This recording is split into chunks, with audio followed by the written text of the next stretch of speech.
Subscribe करें श्री चिन्मयानंद बापू जी के YouTube channel को और हमारे वीडियोस को सबसे पहले देखने के लिए बेल आइकॉन को दबाना न भूलें। तुम ही निवेदित भोजन करही, तुम ही निवेदित भोजन करहि। वाल्मीकि महाराज ने भी 14 सूत्रों में यही तो बताया। तुम ही निवेदित भोजन करही, तुम ही निवेदित भोजन करहि।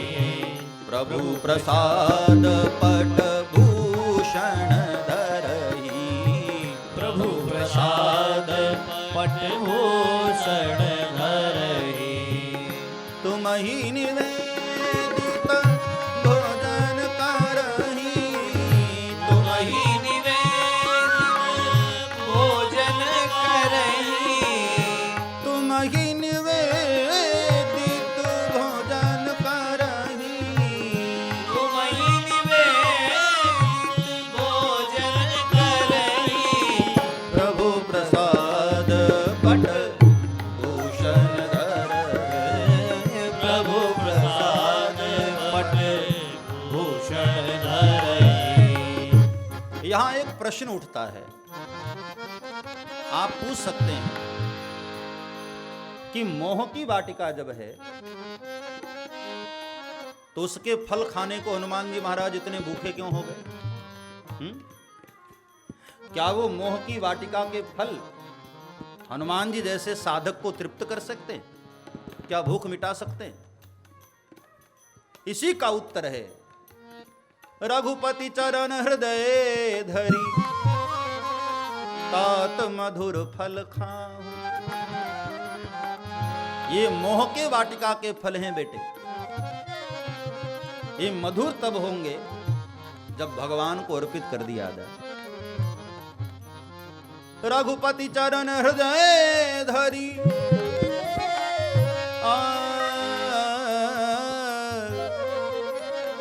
तात मधुर फल खाऊं,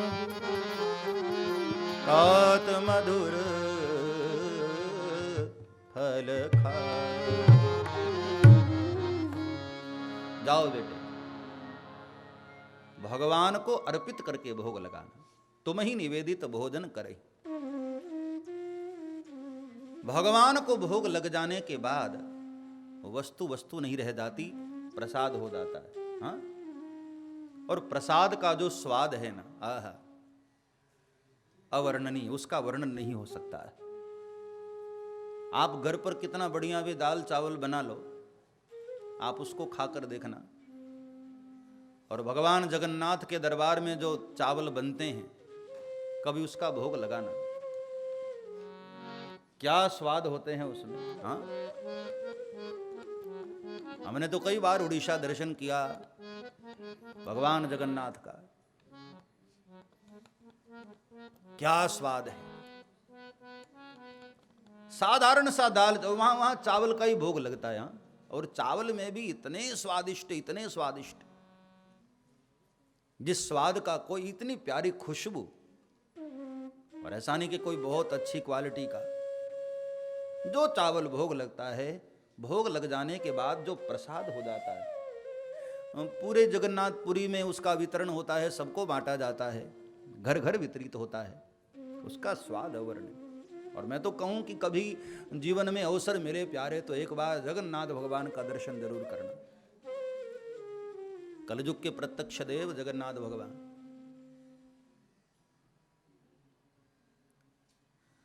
तो कहने का भाव, जब किसी वस्तु का भोग भगवान को लग जाता है ना, यहां तक कि कोई भी वस्तु, कई कई भक्तों को मैंने देखा है, कोई भी चीज आप उनको दो ना, पहले भगवान को अर्पित करेंगे। अकबर ने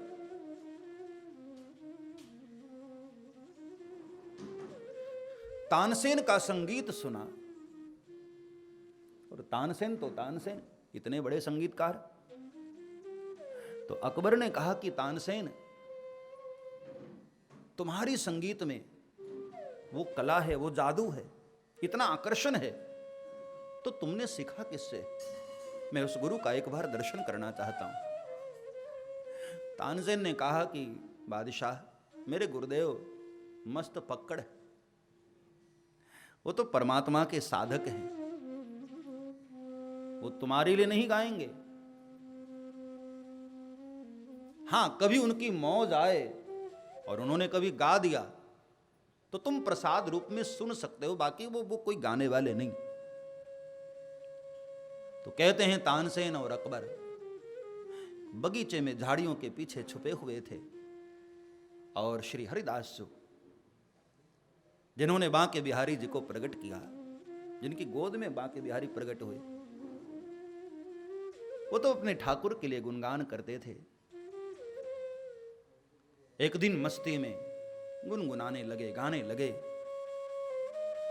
और संगीत में अकबर इतने डूब गए, इतने डूब गए, आहा, नहीं रहा गया तो बाहर आ गए झाड़ियों से, और एक बहुत बेशकीमती इत्र हरिदास जी को दिया। बाबा, ये बहुत बेशकीमती, दुनिया के सभी देशों में बहुत कीमती ये इत्र है, मैं आपको भेंट कर रहा हूं। हरिदास जो नीचे बैठे थे सिर करके, उन्होंने वो इत्र लिया और वहीं जमीन पर डाल दिया। पूरा इत्र, बोतल खाली, पूरी शीशी खाली। तो अकबर को बड़ा बुरा लगा, अच्छा नहीं लगा, लेकिन अकबर ने कुछ बोला नहीं। बादशाह है तो कुछ बोला नहीं। फकीरों से, संतों से वो बड़ा घबराता था, कुछ बोला नहीं, लेकिन मन में उसको थोड़ा अच्छा नहीं लगा, बुरा लगा। इतनी बेशकीमती इत्र मैंने दिया और बाबा ने उसको जमीन पर डाल दिया। तो कहते हैं हरिदास जी वहां से उठे और कुटिया के भीतर चले गए। तानसेन को बुलाया, कहा बेटे बादशाह को अंदर भेजो। और बादशाह अंदर आए तो हरिदास जी ने उसकी ओर करुणा भरी नजरों से देखा और कहा, बादशाह यहां बैठकर तुम्हें कुछ खुशबू आ रही है? बादशाह को आश्चर्य हुआ कि जो इत्र मैंने दी थी, अंदर बांके बिहारी के वस्त्रों से वही खुशबू आ रही थी। अकबर ने कहा कि महाराज ये कमाल कैसे, मैं ये रहस्य समझा नहीं।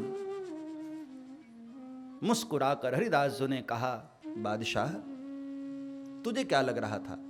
झाड़ियों के पीछे तू छुपा बैठा था और मैं तुझे गीत सुना रहा था? नहीं, मेरे सामने मेरा बांके बिहारी बैठा था, मैंने उसको गीत सुनाया, और जो तुमने इत्र दिया ना राजन, मैंने मेरे प्रभु के ऊपर वो इत्र लगाया, इसलिए यहां से वो खुशबू आ रही। तुम ही निवेदित भोजन करही। संतों का नियम है, कोई भी चीज आप उनको दो, पहले प्रभु को दे देते हैं, वो प्रसाद स्वीकार करते हैं, डायरेक्ट कोई वस्तु नहीं। कई कई भक्त ऐसे हैं दुनिया में, कोई सोने चांदी के आभूषण भी पहनना हो, कोई नया वस्त्र पहनना हो, कोई श्रृंगार, पहले प्रभु को अर्पित, पहले गोविंद को अर्पित, पहले अपने इष्टदेव को अर्पित। इसलिए माने मानो इशारा कर दिया, रघुपति चरण हृदय धरी, तात मधुर फल खाहू।